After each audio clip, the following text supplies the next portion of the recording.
10 000 savuisen ajometrin. Mies avaa Opelin konepellin. Tiellä seisoo nyt harmaa Opeli.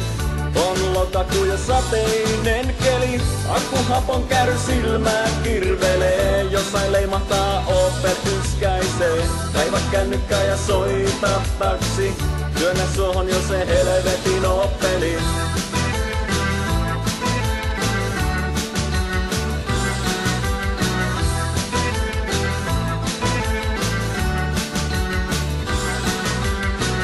Ohikulkijat katsovat kummissaan. Opelkuski ei niitä huomaakaan.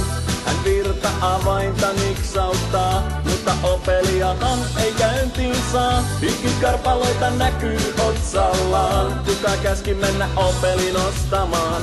Kaiva kännykkä ja soita taksi. Työnnä suohon jo se helvetin Opeli. Mies tarttuu kohmeisin sormin tulpan johtoihin.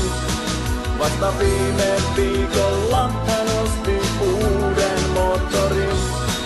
Auton liikkeessä kehuivat tosissaan, mutta Opel on perseestä konsanaan.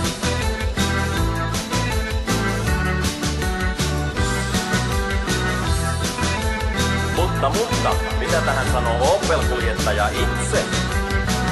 Akon kaasuja tulee sieräimiin, öljyt valuvat maantieviemäriin. Osia vielä osien jälkeenkin, merkkiliikkeessä siihen laitatin.